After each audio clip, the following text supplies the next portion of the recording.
खै कहाँ हुनुहुन्छ प्रधानमन्त्री गृहमन्त्रीज्यू? खुब हाँक्दै हुनुहुन्थ्यो, कहाँ हुनुहुन्छ? न्याय पाए तिनीहरूले?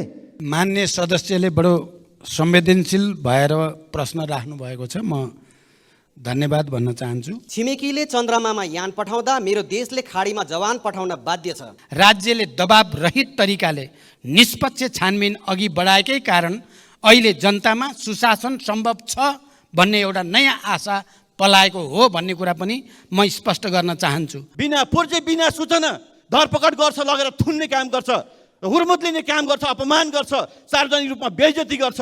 आज विभिन्न प्रकारका अतिवादहरू देखा परिरहेका छन्। हामी कोही पनि राजनीतिक दल, कोही पनि धार्मिक समुदाय या सामाजिक समुदायले यस प्रकारका अतिवादलाई हामी प्रश्रय दिनु हुँदैन। सम्माननीय सभामुख महोदय, सरकार पक्षीय माननीयहरू नि रुनुभएको हो कि के हो? कुनै सरकारलाई गाली गर्नुभएको हो कि हो? प्रतिपक्षलाई गाली गर्नुभएको कि? प्रतिपक्षलाई गाली नगरिकन खाना रुच्दैन तपाईँहरूलाई? के भन्न खोज्नु भएको छ? हामी बुझ्दैनौँ कुरा। पशुपतिमा सुन छैन पितल भन्नुभयो, के रहेछ त्यहाँ? सरकारले के बोल्यो? अर्को फेरि एउटा माननीयले बोल्नुभयो पर्सि केपी ओली जेल जाँदैछ भने उहाँहरूलाई कारवाही गर्नु पर्दैन? 1 महिना पैसा बाँकी राखेन भने 25% फाइन लगाउँछ विद्युतले। 3 महिना बिजुलीको पैसा तिर्न भएन लाइन कटिङ गरिदिन्छ। तर अर्बौं रुपैयाँ बाँकी राखेको उद्योगीलाई किन लाइन काट्दैन विद्युत प्राधिकरणले? के कारण हो? के शुभ लाभको कारण हो कि? अहिलेसम्मको कोही पनि बहालवाला प्रधानमन्त्रीले यस्तो घोषणा, यस्तो खालको चुनौती कसैलाई दिने या त्यस्तो उद्घोष गर्नुभएको छैन। त्यसलाई म सम्मान गर्दछु, धन्यवाद व्यक्त गर्दछु। 10 अरब 14 करोड 8 लाख रुपैयाँ बक्याउता रकम बाँकी राखेको छ सभामुख महोदय। यो प्रधानमन्त्रीले दिनुभएका उत्तर र यी कामहरूको गति हेर्दाखेरि नै देखिन्छ कि यो सरकार हाम्रो देशमा छ कि छैन भन्ने देखिन्छ। कि तपाईँले जुन गणतन्त्रको धज्जी उडाइराख्नु भएको छ, गणतन्त्रलाई नेतातन्त्रको रूपमा परिवारतन्त्रमा बदल्नु भएको छ। र त्यति होइन, विदेशीको इसारामा तपाईँ जाति र धार्मिक युद्ध गराउन खोज्दै हुनुहुन्छ। यसले नेपालको दुर्भाग्य निम्ताउँछ, नेपालीको दुर्भाग्य निम्ताउँछ।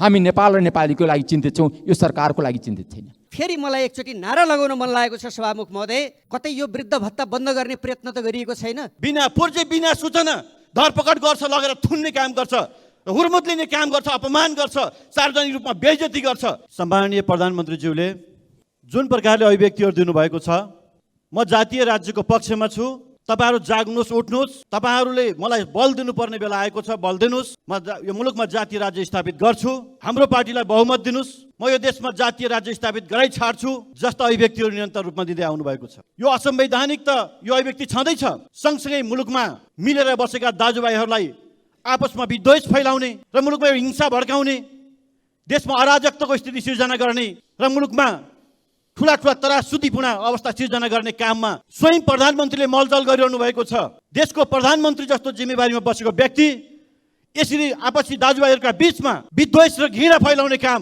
यो कुनै पनि हालतमा स्वीकार्य छैन। सभामुख महोदय, हामी यसमा गम्भीरतापूर्वक हामी आपत्ति व्यक्त गर्न चाहन्छौँ र यो भनाइलाई निन्दा पनि गर्न चाहन्छु। सभामुख महोदय, सम्मानीय सभामुख महोदय, आज मुलुकमा सुशासन दिँदैछौँ भनेर सरकारले गुट्टी हाकिरहेको छ। हामी भ्रष्टाचारका फाइलहरू एक एक गरेर खोजी गर्दैछौँ। अब भ्रष्टाचारीहरूलाई कारवाही गर्छौँ भनेर जनतालाई एकातिर देखाउने काम गर्छ। तर व्यवहारमा के हुँदैछ? व्यवहारमा आज भ्रष्टाचारका नायकीहरू अहिले कैलालीको टिकापुरको जग्गाको कुरा उठेको छ। छानबिन गरौँ। यहाँ अन्य wide body, narrow body, omni यति जेसुकै काण्डहरू हुन्, जति पनि प्रसङ्ग उठेका छन्, यी सबै विषयमा सरकारले इमान्दारितापूर्वक छानबिन गरेर दोषीहरूलाई कारवाही गर्ने वातावरण बन्नु पर्यो। हामी त्यो माग गरिरहन चाहेका छौँ सभामुख महोदय। त्यस कारणले गर्दा सरकार अहिले यहाँ यो मुलुकमा सुशासन दिन होइन, आज 310 जना भन्दा बढीहरूलाई किर्तेमा मुद्दा दर्ता गराएर अब ललिता निवासमा सबै मान्छेलाई एकैचोटि उन्मुक्ति दिने यस्तो अन्यलको स्थिति सिर्जना गर्दैछ। सत्ता पक्षका राजनीतिक तहका उपल्लो ओहदामा भएका नेताहरू जति सुकै ठुलो अपराध र करतुत गरे पनि उनीहरूलाई काहीँनिर छानबिनको दायरामा ल्याइँदैन, अनुसन्धानको दायरामा ल्याइँदैन, उनीहरूमाथि मुद्दाको प्रक्रिया अगाडि बढाइँदैन। त्यस्ताहरूलाई उन्मुक्ति दिने काम भइरहेको छ। हामीले देखेका छौँ जुन पछिल्लो समय सुन तस्करी भयो, सुन तस्करीमा संलग्न भएका राजनीतिक तहका नेताहरू, सत्ता पक्षका नेताहरूलाई सामान्य बोलाएर अनुसन्धानको दायरामा ल्याउने काम भएन, सोधपुछ गर्ने काम भएन। अनि सत्ता पक्षका नेता भएपछि जति सुटो अपराध गर्न पनि छुट हुने, जस्तो ठुलै तस्करी गर्न पनि छुट हुने, अनि अरू सामान्य मान्छेलाई भरिहालेर लगेर मुद्दा चलाएर जेलमा पठाउँदा यो देशमा सुशासन हुन्छ भन्ने कुरा कुनै पनि हालतमा स्वीकार्य छैन सभामुख महोदय। आज माछा देखे दुलाभित्र हात, सर्प देखे दुला बाहिर हात। सत्ता पक्षको नेताहरू भेटियो भने उनीहरूलाई छोडिदिनु पर्ने, अनि सामान्य नागरिक भयो भने उनीहरू जेल पठाउने गरी मुद्दा चलाउनु पर्ने। यो लोकतन्त्र यही हो, यही हो सुशासन, यही हो विधिको शासन, यही हो कानुनी राज्य सभामुख महोदय। आज देशको अवस्था यस्तो विकराल बन्दैछ, यसतर्फ सिङ्गो सदनको म ध्यान आकर्षण गर्न चाहन्छु सम्माननीय सभामुख महोदय। अहिले पछिल्लो पटक भएका तस्करीहरू, व्याप्त भ्रष्टाचारले आम जनतामा निराशा बढेको छ।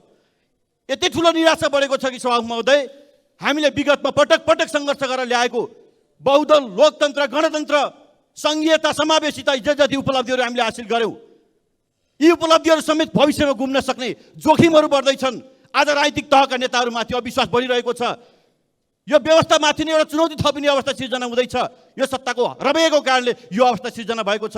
यसतर्फ सरकार गम्भीर बन्नुपर्छ भन्ने कुरा म यहाँ राख्न चाहन्छु। अहिले सिआइबीलाई यति दूषित बनाउने काम भयो, यति निकम्म बनाउने काम भयो सभामुख महोदय।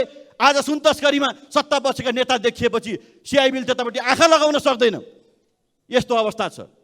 यता नक्कली भुटानी शरणार्थी प्रकरणमा आज प्रहरीले अनुसन्धान गर्छन्, त्यहाँ संलग्न भएका मान्छेलाई जेल खोज्ने काम गर्छन्, मुद्दा चलाउँछन्। ती प्रहरीहरू छानी सरुवा हुन्छ। तर सुन तस्करीमा सत्ताका मान्छे पनि संलग्न भए, यो धेरै ठुलो भ्रष्टाचार हो, धेरै ठुलो यो तस्करी हो। तस्करीहरूलाई कारवाही गर्नुपर्छ भनेर माननीय सुनिल शर्माहरूले बोल्दाखेरि आज उनीहरूलाई लगेर बिना पुर्जी उनीहरू लगेर थुन्ने काम हुन्छ, उनीहरूको हुर्मत लिने काम हुन्छ सभामुख महोदय। आज कोही सांसद पनि न्यायको पक्षमा बोल्यो भने, सुशासनको पक्षमा बोल्यो भने त्यो सुरक्षित छैन, यो देखिएको छ सभामुख महोदय। सुनिल शर्मा मान्यको मात्रै के कुरा गर्ने। डाक्टर यादव, एकजना डाक्टर यादव जसले गरिब परिवारमा जन्मिए, दुःख गरेर पढे, उनले एमडी गरे। म आज विदेशमा कुनै सुविधा लिनका निम्ति म होइन, म नेपाली जनताको सेवा गर्छु भनेर यही देशमा डाक्टर भएर सेवा गरेका छन्। आज ती यादव नाम गरेका डाक्टरलाई सत्ताले सिआइबीलाई परिचालन गरेर बिना पुर्जी, बिना सूचना धरपकड गर्छ, लगेर थुन्ने काम गर्छ, हुर्मुत लिने काम गर्छ, अपमान गर्छ, सार्वजनिक रूपमा बेइज्जती गर्छ।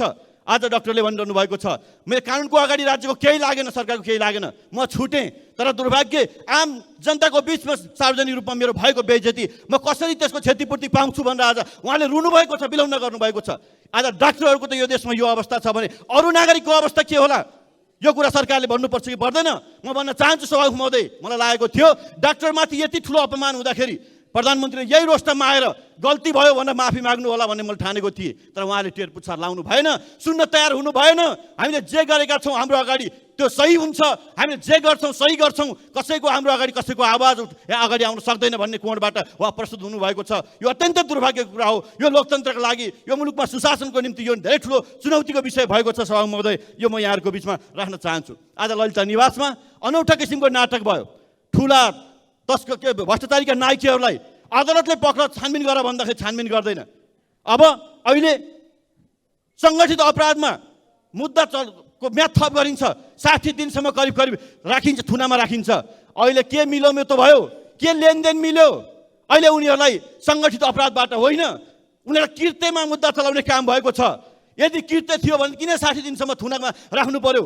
किन अदालतले म्याद थप गर्नु पर्यो? र आज किन कृत्यमा चलाउनु पर्यो, मुद्दा चलाउने काम भयो? यसमा लेनदेन होइन भने सरकारले यसको स्पष्ट र चित्तबुद्ध जवाफ दिनुपर्छ। र सिआइबीले यस प्रकार दुरुपयोग गर्न पाइँदैन सभामुख महोदय। यसमा हामी प्रतिपक्षको गम्भीर रूपमा हामीले यसमा आपत्ति व्यक्त गर्न चाहन्छौँ र पारदर्शी ढङ्गले छानबिन होस् भन्ने कुरा पनि हामी माग गर्न चाहन्छौँ। यति मात्रै होइन, अहिले जति पनि भ्रष्टाचारका काण्डहरू छन् एक गरेर फाइल खोलौँ। गिरिबर्दर टी स्टेटको कुरा उठेको छ, छानबिन गरौँ। अहिले कैलालीको टिकापुरको जग्गाको कुरा उठेको छ, छानबिन गरौँ। यहाँ अन्य wide body, narrow body, omni यति जेसुकै काण्डहरू हुन्, जति पनि प्रसङ्ग उठेका छन्, यी सबै विषयमा सरकारले इमान्दारितापूर्वक छानबिन गरेर दोषीहरूलाई कारवाही गर्ने वातावरण बन्नु पर्यो। हामी त्यो माग गरिरहन चाहेका छौँ सभामुख महोदय। त्यस कारणले गर्दा सरकार अहिले यहाँ यो मुलुकमा सुशासन दिन होइन, आज 310 जना भन्दा बढीहरूलाई कृत्यमा मुद्दा दर्ता गराएर अब ललिता निवासमा सबै मान्छेलाई एकैचोटि उन्मुक्ति दिने यस्तो अन्यलको स्थिति सिर्जना गर्दैछ। आज विभिन्न प्रकारका अतिवादहरू देखा परिरहेका छन्।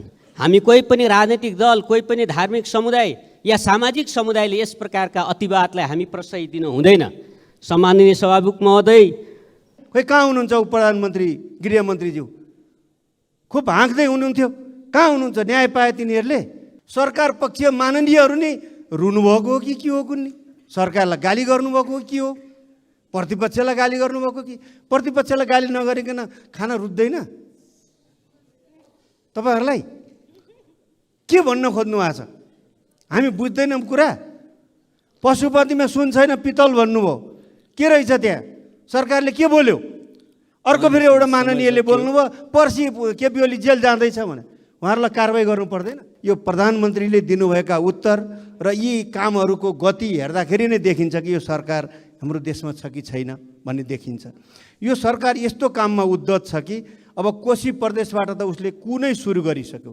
संविधान मिच्यो, संसदीय मर्यादा मिच्यो, नेपालका कानुनहरू मिच्यो र उल्टो तपाईँको त्यहाँ सरकार विहीन बनायो कोशी प्रदेशलाई। यस्तो गरिरहेको छ। त्यहाँ धार्मिक संहिता समेत मिच्यो। धेरै मान्छेहरूलाई अहिले द्वन्द्वमा लान खोजिरहेको छ यो सरकारले। त्यसैले नागरिकता विधेयकमा चाहिँ नेपाललाई फसाएको छ। अहिलेसम्म नागरिकता विधेयक पास भएर गइसक्यो। त्यो नागरिकता विधेयक कहाँ छ? निजामती विधेयक कहिले आउँछ? शिक्षा विधेयक कहिले आउँछ? प्रहरी विधेयक कहिले आउँछ?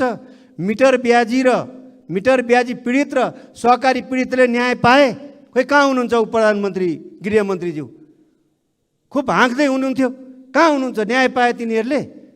यसो सरकारका नीति कार्यक्रम हेऱ्यो, सरकारका बोली वचन हेऱ्यो, व्यवहार हेऱ्यो, हामीले राखेका दिगो विकास लक्ष्य पछ्याउने खालका छन्। सूचकहरू किन घटबड गरिन्छ? कहिले सूचकहरू हामी यो गर्छौँ भने लत्तै बढाइन्छ, कहिले सूचकहरू घटाइएको छ। अनि अर्को कुरा के सुनिन्छ भने सरकार पक्षीय माननीयहरू नै रुनुभएको हो कि के हो कुन्नी? सरकारलाई गाली गर्नुभएको हो के हो? प्रतिपक्षलाई गाली गर्नुभएको कि? प्रतिपक्षलाई गाली नगरिकन खाना रुच्दैन? तपाईँहरूलाई के भन्न खोज्नु भएको छ? हामी बुझ्दैनौँ कुरा। पशुपतिमा सुन छैन पितल भन्नुभयो, के रहेछ त्यहाँ? सरकारले के बोल्यो? अर्को फेरि एउटा माननीयले बोल्नुभयो पर्सि केपी ओली जेल जाँदैछ भने उहाँहरूलाई कारवाही गर्नु पर्दैन? प्रश्न सोधिएका प्रश्नको उत्तर भन्दा पनि प्रधानमन्त्रीले आफ्नो ढङ्गले मनगणन्ते हो भन्ने हो कि के भन्ने हो उत्तर दिएर जानुभयो। यस्तो जवाबदेही भएको देखिएन। उहाँका बेला बेलाका अभिव्यक्तिहरूले हामीले लाज मान्नुपर्ने स्थिति बनिरहेको छ। विश्व आदिवासी दिवसकै दिन उहाँले चाहिँ म जातीय राज्य बनाउँछु भनेर भन्दै हिँड्नुभयो। कहिले चाहिँ मलाई अर्कैले प्रधानमन्त्री बनाएको भन्नुभयो, त्यसको माफी माग्नुभयो, फेरि आज अर्को कुरा गर्नुभएको छ। यो खालको लाज मान्नुपर्ने स्थितिबाट देशलाई मुक्त गराउन पर्यो, मेरो यो भनाइ छ। अहिले हाम्रो नेपालमा आन्तरिक र बाह्य पर्यटकहरूको आगमनको दर बढ्दो छ। पर्यटकको मुख्य गन्तव्य अहिले हाम्रो पोखरा बनिरहेको छ। पोखराका विभिन्न स्थलहरू तालबाराई मन्दिर, विन्ध्यवासिनी मन्दिर, कास्कीको घान्द्रुकको अन्नपूर्ण बेस क्याम्प, दाङसिङको घोडेपानी, म्याग्दीको तातोपानी हुँदै सबै पर्यटकहरू मुक्तिनाथ धाम पुग्ने गर्छन्। त्यो ठाउँमा पुग्नका लागि, यी सबै क्षेत्रहरू घुम्नका लागि पोखरा वरिपरिका सडकहरू राम्रो हुन जरुरी छ। र अहिले पोखरा छोएर जाने पुष्पलाल मध्य पहाडी लोकमार्ग त्यहाँ पर्छ। त्यसको याम्दी सडक खण्ड निर्माणको क्रममा छ, तर निर्माणको गति ढिलो भएको हुनाले त्यस्तै गरी त्यहीको अन्नपूर्ण गाउँपालिका वडा नम्बर 3 अन्तर्गत पर्ने पाउँदुरमा बाटो भाँसिएको छ। लामो समयदेखि त्यो बाटो भाँसिएको छ, निर्माणको क्रममा छ, तर निर्माण कार्य धीमा भइरहेको छ, जसले गर्दाखेरि घन्टौँसम्म त्यहाँ रोकिनुपर्ने, अप्ठ्यारो मान्नुपर्ने अप्ठ्यारो स्थिति सिर्जना भएको छ। त्यसैले यी दुवै सडकहरू, दुवै ठाउँमा सडक निर्माणको काम चाहिँ छिटो सम्पन्न गरियोस्। त्यसै गरी बुटोलबाट पोखरा आउने अर्को एउटा सिद्धार्थ राजमार्ग छ। त्यो सिद्धार्थ राजमार्गको पनि पोखरा खण्ड, पोखरा 22 पुमदीमा पर्ने खण्ड ठाउँ ठाउँमा भाँसिएको छ, पहिरो गएको छ। त्यो चक्लाउने काम पनि सुरु भएको छ, तर त्यो चक्लाउने काम चाहिँ धीमा गतिमा भएको छ। यसैले देखाउँछ अहिलेसम्मको कोही पनि बहालवाला प्रधानमन्त्रीले यस्तो घोषणा, यस्तो खालको चुनौती कसैलाई दिने या त्यस्तो उद्घोष गर्नुभएको छैन। त्यसलाई म सम्मान गर्दछु, धन्यवाद व्यक्त गर्दछु। यस प्रकारका सबै विभेदहरू जो विगतमा हामीले भोग्यौँ, अब त्यस्ता विभेदहरू हुने छैनन्, विभेदरहित समाज हुनेछ भनेर हामीले मानेका छौँ। हाम्रो संविधानले त्यो व्यवस्था गरेको छ। कतिपय हामीले अन्तर्राष्ट्रिय अभिसन्धिहरू, अन्तर्राष्ट्रिय कानुनका पक्ष राष्ट्र पनि बनेका छौँ। म यहाँ केही कुरा चर्चा गर्न चाहन्छु सभामुख महोदय। विश्वव्यापी मानव अधिकार घोषणापत्र लगायत अन्तर्राष्ट्रिय कानुनमा सबै मानव जातिको प्रतिष्ठा र अधिकारमा जन्मजात स्वतन्त्र र समान हुन्छन् भनेको छ। त्यसैगरी प्रत्येक व्यक्तिलाई नस्ल, रङ, लिङ्ग, भाषा, धर्म, राजनीतिक वा अन्य आस्था, राष्ट्रिय वा सामाजिक उत्पत्ति, सम्पत्ति, जन्म वा अन्य हैसियत जस्ता कुनै पनि प्रकारको भेदभाव बिना सबै स्वतन्त्रता तथा अधिकारहरू प्राप्त गर्ने हक हुन्छ भन्ने कुरा यो सार्वभौम मान्यताको रूपमा स्थापित गरिएको छ। नागरिक तथा राजनीतिक अधिकार सम्बन्धी अनुबन्ध धारा 27ले राज्यले जहाँ जातीय, धार्मिक वा भाषिक अल्पसङ्ख्यक हुन्छन् त्यस्ता अल्पसङ्ख्यक व्यक्तिले आफ्नो समुदायको अन्य सदस्यहरूसँग बसेर आफ्नो संस्कृति मान्ने, आफ्नो धर्मको प्रचार र अभ्यास गर्ने र आफ्नो भाषा प्रयोग गर्ने र संरक्षण गर्ने अधिकारलाई त्यसमा व्यवस्थित गरेको छ।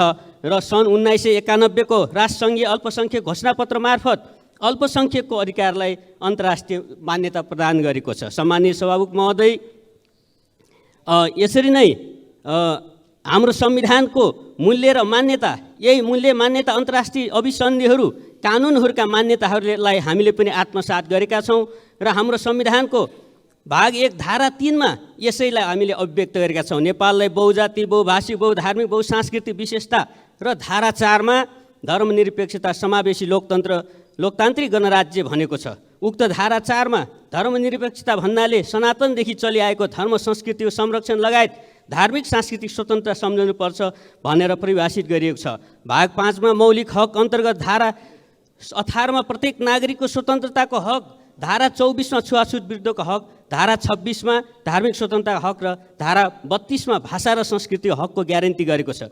धारा 32मा स्पष्ट रूपमा नेपालमा बसोबास गर्ने प्रत्येक नेपाली समुदायलाई आफ्नो भाषा, लिपि, धर्म, संस्कृति, सांस्कृतिक सभ्यता र सम्पदाको सम्वर्धन गर्ने र संरक्षण गर्ने हक। धरानदेखि विभिन्न क्षेत्रमा धार्मिक तथा साम्प्रदायिक सद्भावहरू कायम राख्नुपर्ने हामी राजनीतिक दलहरू सरकारलाई नयाँ चुनौतीहरू पनि देखा परेका छन्।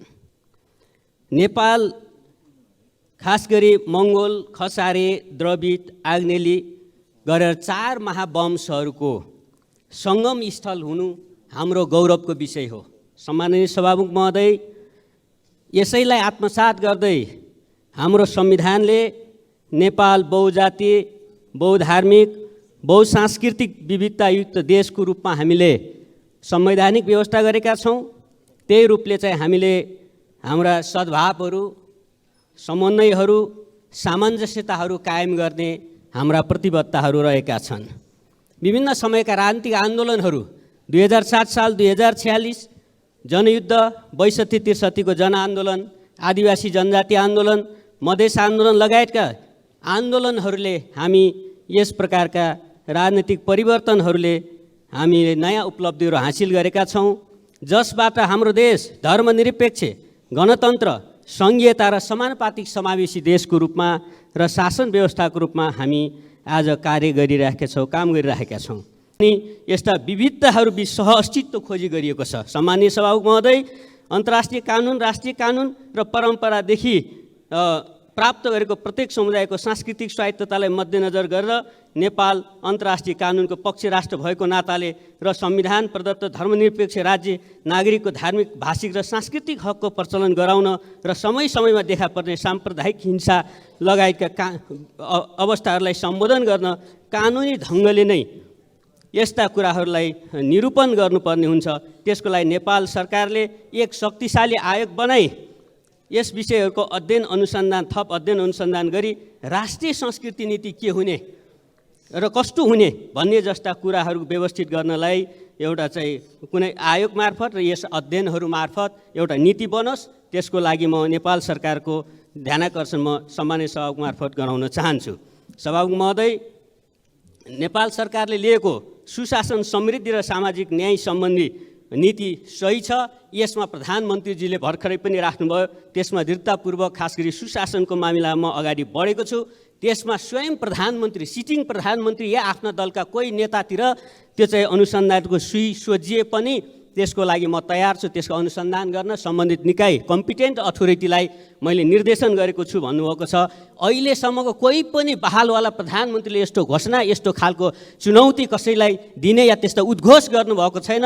त्यसलाई म सम्मान गर्दछु, धन्यवाद व्यक्त गर्दछु सम्माननीय सभामुख महोदय मार्फत। र म के राख्न चाहन्छु भने नेपाल सरकारले गरेका यस प्रकारका कामहरू, चालेका कदमहरूलाई हामी सबै पक्षले सहयोग र समर्थन गरौँ। र साथसाथै नेपाल सरकारको पनि म के ध्यानाकर्षण गराउन चाहन्छु भने कि राज्य शक्तिको दुरुपयोग हुने खतराहरूलाई ध्यान दिँदै कोही प्रति प्रतिपक्ष होला या कोही प्रति नियोजित रूपले राज्य शक्ति परिचालित हुने, नियोजित रूपले त्यतातिर जाने, परिचालन हुने खालका सम्भावनाहरू कहीँ पनि देखिनु हुँदैन। त्यसो भयो भने हाम्रो राज्य लोकतान्त्रिक एउटा खुला समाज हो। कुनै पनि बेला कोही पनि सत्तामा रहन्छ, कोही विपक्षमा रहन्छ, राज्य शक्ति दुरुपयोग हुने खतराहरू रहन्छ, कोही प्रति लक्षित हुने खतरा रहन्छ। समकालीन दुनियाँमा हाम्रा छिमेकहरूमा धेरै ठाउँहरूमा राज्य शक्तिको दुरुपयोग एक वा अर्को विरुद्ध प्रयोग हुने, राज्य शक्ति त्यसरी प्रयोग हुने र दुरुपयोग हुने देखेका छौँ। यस प्रकारका गलत अभ्यास र शिक्षाहरूबाट पाठ लिँदै सिक्दै हामीले चाहिँ एउटा शासन व्यवस्था सञ्चालन गरिनुपर्छ। त्यसको लागि नेपाल सरकारको पनि ध्यान जाने नै छ भन्ने मेरो विश्वास छ। र यसमा कसैलाई आग्रह र पूर्वाग्रहवश आजको मिडियाको युग छ, खुला समाज छ। आज हामी 21औं शताब्दीमा, त्यसमा पनि एआईको जमाना, आर्टिफिसियल इन्टेलिजेन्सको युगमा केही यस्ता चाहिँ समाचारहरू आएका छन्, तथ्यहरू पनि आएका छन् जसले चाहिँ जस्तै युकेकै उदाहरण छ, अरू कुनै अमेरिका लगायत देशहरूको उदाहरण छ कि त्यहाँको स्थापित कलाकारको गीत एआईले कम्पोज गरेको छ, आफै चाहिँ गीत लेखेको छ, त्यस्तै खालको गीत कम्पोज गरेको छ र गीत गाएको छ भन्दा यस प्रकारका नयाँ परिघटनाहरू आएका छन् सम्मानित सभामुख महोदय। त्यसैले सामाजिक सञ्जालहरू दुरुपयोग हुने, एक वा अर्कोमाथि चाहिँ हामी चाहिँ सामाजिक सद्भाव, राजनीतिक सद्भाव र सहकार्य बिठोल्ने खालका खतराहरू पनि छन्। यतातिर पनि हामी ध्यान दिँदै कि हाम्रो यो एआईको युगमा छौँ, औद्योगिक क्रान्तिको चौथो चरणको युगमा छौँ। यसलाई हामीले हाम्रो शासन व्यवस्थाको लागि, हाम्रो लोकतान्त्रिक व्यवस्थालाई अझ सुदृढ गर्नको लागि हामी कसरी प्रयोग गर्न सक्छौँ, सकारात्मक रूपले पनि सोच्नुपर्ने हुन्छ होला कि आज कतिपय धरान घटना होला, अरू घटनाहरूमा पनि नियोजित रूपले कसैप्रति सामाजिक सद्भाव बिठोल्ने ढङ्गले या राजनैतिक सहकार्य र सद्भावहरू बिठोल्ने ढङ्गले पनि त्यस्ता तथ्यहरू तोडमोड गर्ने गरिएका छन्। यो कुराहरू पनि सबै पक्षको ध्यान जानुपर्छ। मिडियामा या कुनै सामाजिक सञ्जालमा कसैलाई इङ्गित गर्यो, कोही प्रतिपक्षी दलको नेता सत्तापक्षी दलको नेतालाई इङ्गित गरेकै भरमा फेरि कोही राज्यको संयन्त्र जबरजस्ती त्यता परिचालन गरिनुपर्छ जस्तो मलाई लाग्दैन। तर कोही माथि तथ्यले, तर्कहरूले अनुसन्धान गर्दा त्यस्ता कुराहरू देखेका छन् भने कसैलाई छोड्ने, कसैलाई चाहिँ फेरि त्यसमा बचाउने खालको भयो भने राज्य सत्ताको दुरुपयोग हुने खतरा रहिरहेछ। आज होइन, भोलि पनि रहिरहेछ। त्यसतर्फ सबैको ध्यान जानेछ, विशेष गरी नेपाल सरकारको सम्बन्धित निकायहरूको ध्यान जानेछ। र हामीलाई के विश्वास छ भने राज्य शक्ति र त्यसका विभिन्न अङ्गहरू एउटा चाहिँ प्रतिस्पर्धी छन्, योग्य छन्। जस्तै आज अनुसन्धान गरिरहेको सिआइबी लगायतका नेपाल प्रहरीका निकायहरू होलान्, न्यायालय या अरू सरकारी वकिलका कार्यालयहरू होलान्, अभियोजन गर्ने निकायहरू, तिनीहरू आफैमा प्रतिस्पर्धी छन्, व्यावसायिक छन्, दक्ष छन्, स्वतन्त्र छन् भन्ने हाम्रो विश्वास हो। त्यसमाथिको हाम्रो विश्वासलाई राख्दै फेरि हामी चाहिँ आवश्यक ठान्दा राजनीतिक दलहरूले, सार्वभौम जनताको प्रतिनिधि संसदले आवश्यक आयोगहरू बनाउने, कार्यदलहरू बनाउने, बेला बेला त्यसलाई नियमन गर्ने, त्यसलाई दिशानिर्देश गर्ने कुरोलाई पनि स्वीकार गर्दै आएका छौँ। यसलाई कुनै अन्यथा, कुनै प्रतिष्ठाको विषय पनि बनाउनु हुँदैन भन्ने म यहाँ राख्न चाहन्छु। सभामुख महोदय, आज हामी चाहिँ सङ्क्रमणकालीन न्याय सम्बन्धी काम गरिरहेका छौँ। सम्मानित सदनमा विधेयक आएको छ। त्यो विधेयकलाई छिटोभन्दा छिटो चाहिँ पास गरेर हामी विगत द्वन्द्वका क्रममा प्रभावितहरू, पीडितहरूलाई न्याय दिने कुरो पनि हाम्रो जिम्मेवारीमा रहेको छ। त्यसतर्फ पनि हाम्रो संसदले काम गर्नेछ छिटोभन्दा छिटो। त्यसै गरी मनसुनजन्य विपदहरू बढेर गएका छन्। सरकारले त्यसतर्फ चाहिँ राम्रो काम पनि गरिरहेको छ राहतको लागि, उद्धारको लागि। तर यो पर्याप्त छैन कि एउटा अनुमान के गरिएको छ, यो वर्ष मनसुन कम छ यो क्षेत्रमा, दक्षिण एसियाली क्षेत्रमा यो मनसुन कम हुँदा त्यसको विविधता पनि छ। त्यसो हुँदा चाहिँ खास गरी अब आगामी हिउँदसम्म जाँदा खाद्यान्न समस्याहरू लगायतका समस्याहरू देखाइरहेछ, अनुमानहरू देखाइरहेछ, अध्ययनले देखाएको छ। त्यसतर्फ सरकारले कसरी डिल गर्ने, तत्काल राहतका कुरा, उद्धारका कुरा, साथसाथै त्यसबाट हुने प्रभाव, मनसुन कम भएको छ, अनियमित भएको छ, त्यसतर्फ पनि सरकारको ध्यान जाओस् भन्ने म ध्यानाकर्षण गराउँछु। धन्यवाद। कुलमान घिसिङले त्यसमा ध्यान पुर्याएन। ठुला ठुला उद्योगीहरू, तपाईँ जगदम्बा स्टिल, डाबर नेपाल, अग्नि सिमेन्ट, घोडाई सिमेन्ट, शिवम सिमेन्ट, सम्राट सिमेन्ट लगायत ठुला ठुला उद्योगीहरूले करिब 10 अरब 14 करोड 8 लाख रुपैयाँ बक्याउता रकम बाँकी राखेको छ सामुक महोदय। तर नेपाल सरकारको ध्यान गएको छैन, कुलमान घिसिङजीको ध्यान गएको छैन, अरू ठाउँमा ध्यान जान्छ। सानो सानो करोडौँ करोड कुराको हामी ठुला ठुला कुरा गर्छौँ, तर त्यहाँ अरबौँ रुपैयाँ उद्योगीहरूले चाहिँ बक्याउता राखेको छ, त त्यहाँ सरकारको त्यहाँ किन ध्यान पुग्दैन? त्यो उद्योगीहरूले नयाँ नयाँ गाडी चल्छ, फेसबुकमा लेख्छ, आज म प्याजर चढिरहेको छु, ल्यान्ड क्रुजर चढिरहेको छु, तर अरबौँ रुपैयाँ बक्याउता राखेको छ। हामी तपाईँ चाहिँ 1 महिना पैसा बाँकी राखेन भने 25% फाइन लगाउँछ विद्युतले, 3 महिना बिजुलीको पैसा तिर्न भएन लाइन कटिङ गरिदिन्छ। तर अरबौँ रुपैयाँ बाँकी राखेको उद्योगीलाई किन लाइन काट्दैन विद्युत प्राधिकरणले?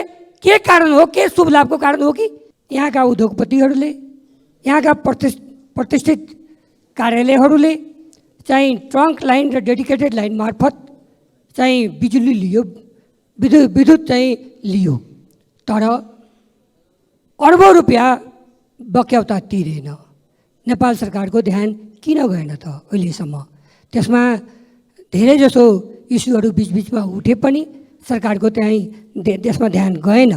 म विस्तृत रूपमा जानकारी दिलाउन के चाहन्छु भने देशमा 2072 सालतिर दैनिक 16 घन्टासम्म र 20 घन्टासम्म नेपाल विद्युत प्राधिकरणले विद्युत कटौती लोड सेटिङ गरेको थियो। त्यो बेला गर्मीको महिनामा अधिकांश नेपाली लोड सेटिङको शिकार हुन बाध्यता थियो।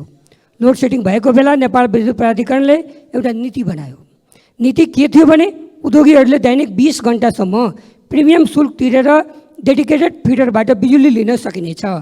त्यो व्यवस्थाअनुसार 2072 साल माघ 10 गते विद्युत महसुल निर्धारण आयोगले डेडिकेटेड फिडर र ट्रङ्क लाइनहरूबाट प्राधिकरणहरूले दैनिक 6 घन्टाभन्दा बढी लोड सेटिङ हुने समयमा विशेष महसुल तिरेर दैनिक सेवा लिने नियम बनायो। यसरी डेडिकेटेड महसुल दरसहित विद्युत सेवा प्रदान गर्ने व्यवस्था 2073 भदौदेखि कार्यान्वयनमा आयो। यो नियम लागू हुने बित्तिकै नेपालका प्रतिष्ठित उद्योगीहरूले नेपाल विद्युत प्राधिकरणमा निवेदन दिई ट्रङ्क लाइन र डेडिकेटेड फिडरबाट विद्युत सेवा देशभर 298 उद्योग प्रतिष्ठानले लिएका थिए। त्यसमध्ये 240 उद्योग तथा कार्यालयहरूले प्राधिकरणले तोकेको प्रक्रिया पुरा गरी डेडिकेटेड फिडरबाट विद्युत लिएका थिए र सोही अनुरूप विद्युत महसुल पनि तिरेका थिए। तर 58 उद्योगीले र प्रतिष्ठानले अटेरी गरी डेडिकेटेड सेवा विद्युत महसुल तिरेन। बिजुली पनि लियो तर महसुल तिरेन। प्राधिकरणले यी उद्योगीहरूलाई र प्रतिष्ठानलाई बिल पनि पठायो, तर उद्योगीले अटेरी गर्यो र के गर्यो भने अदालत गयो। अदालतले पनि गजबको निर्णय गर्यो, राम्रो निर्णय गर्यो, विद्युत प्राधिकरणको पक्षमा निर्णय गर्यो। के भन्यो भने जब बिजुली लिएको छ, लाइन लिएको छ र पैसा कमाएछ भने पैसा तिर भने कोर्टले पनि सुनेन उद्योगीहरूको। तर विद्युत प्राधिकरणका एमडी कुलमान घिसिङले त्यसमा ध्यान पुर्याएन। कसको आशीर्वाद थियो, कसको तागतले, के लाभले, के कमजोरीले, कसको डरले चाहिँ कुलमान घिसिङजीको त्यहाँ दिमाग पुगेन या पैसा असुलीमा अटेरी गर्यो। यहाँसम्म कि सार्वजनिक लेखा समितिले पनि निर्णय गर्यो। त्यो निर्णय के गर्यो भने 35 दिनभित्र विद्युत प्राधिकरणका बक्याउता रकम डेडिकेटेड लाइन र ट्रङ्क लाइनबाट विद्युत लिएका उद्योगीहरूबाट असुल गर। त्यसमा कि तपाईँले जुन गणतन्त्रको धज्जी उडाइराख्नु भएको छ, गणतन्त्रलाई नेतातन्त्रको रूपमा परिवारतन्त्रमा बदल्नु भएको छ र त्यति होइन, विदेशीको इसारामा तपाईँ जाति र धार्मिक युद्ध गराउन खोज्नुहुन्छ। यसले नेपालको दुर्भाग्य निम्ताउँछ, नेपालीको दुर्भाग्य निम्ताउँछ।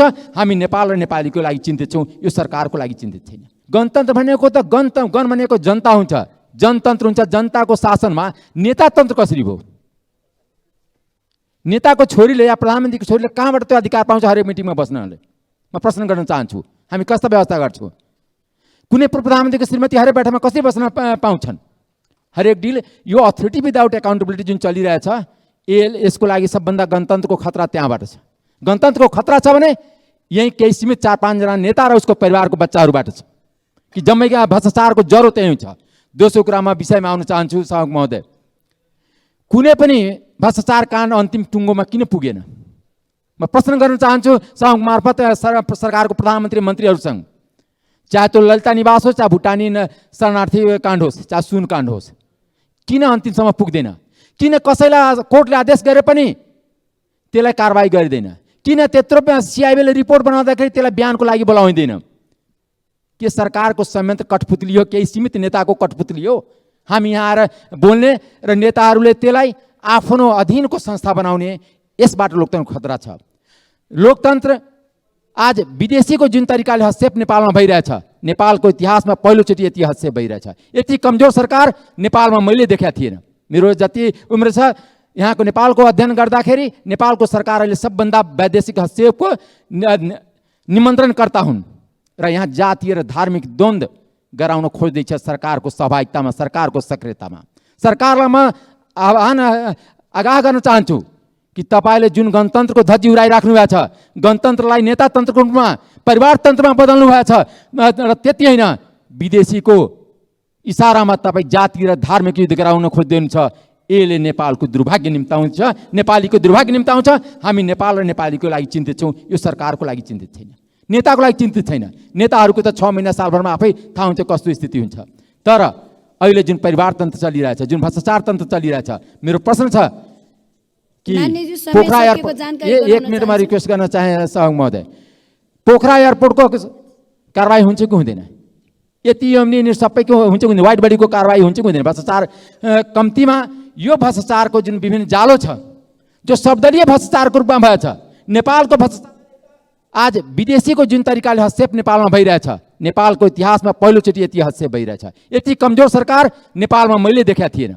मेरो जति उम्र छ यहाँको नेपालको अध्ययन गर्दाखेरि नेपालको सरकार अहिले सबभन्दा वैदेशिक हस्तक्षेपको निमन्त्रणकर्ता हुन् र यहाँ जातीय र धार्मिक द्वन्द्व गराउन खोज्दैछ सरकारको सहभागितामा, सरकारको सक्रियतामा। सरकारलाई म आह्वान आगाह गर्न चाहन्छु कि तपाईँले जुन गणतन्त्रको धज्जी उडाइराख्नु भएको छ, गणतन्त्रलाई नेतातन्त्रको रूपमा, परिवारतन्त्रमा बदल्नु भएको छ र त्यति होइन, विदेशीको इसारामा तपाईँ जाति र धार्मिक युद्ध गराउन खोज्दै हुनुहुन्छ। यसले नेपालको दुर्भाग्य निम्ताउँछ, नेपालीको दुर्भाग्य निम्ताउँछ।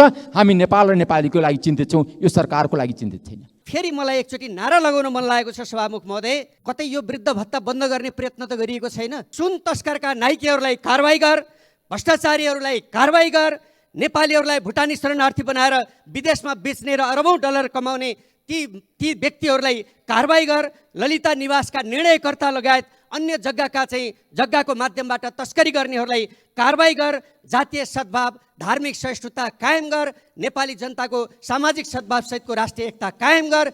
यो कुरामा नेकपा एमालेको संसदीय दल फेरि पनि नारा लगाइरहनेछ। यो आम नेपाली जनताको आवाज फेरि घन्काइरहनेछ र यो परिस्थिति निर्माण गर्नको लागि सधैँ दृढतापूर्वक खडा हुनेछ। यो स्वास्थ्य बिमाको माध्यमबाट जनताको स्वास्थ्यमाथि जुन खेलवाड भएको छ, सरकार जुन गैर जिम्मेवार बनेको छ, म यसको भर्त्सना गर्न चाहन्छु र सरकारको गम्भीर ध्यान आकर्षण गर्न चाहन्छु। सरकारले 6 कक्षामा पढिरहेका देशभरिका बालबालिकाहरूको भोको पेटमा किन लात हानेको होला? म अचम्म परिरहेको छु। प्रधानमन्त्रीको प्रश्नोत्तरमा जवाफमा कुनै सकारात्मक सन्देश छैन, कुनै उत्साह छैन, कुनै जाँगर छैन, कुनै ठोस कमिटमेन्ट पनि छैन र अपिल पनि छैन। यस्तो निराशा किन होला सभामुख महोदय? यस्तो एउटा चाहिँ देशको प्रमुखको अभिव्यक्ति यो तहको चाहिँ निराश, यो तहको चाहिँ एउटा अन्यल, एउटा अलमल, यो खालको कुरा किन होला सभामुख महोदय? म अचम्मित भएको छु। म अनुरोध गर्न चाहन्छु यो 6 कक्षाको दिवा खाजा कार्यक्रम बन्द गर्ने निर्णय बदर गर्न र 10 कक्षासम्मका सम्पूर्ण बालबालिकाहरूलाई दिवा खाजाको प्रबन्ध गर्न म माग गर्न चाहन्छु। त्यसको कार्यान्वयन हुने गरी चाहिँ योजनाको घोषणा होस् भन्ने कुरा म अनुरोध गर्न चाहन्छु।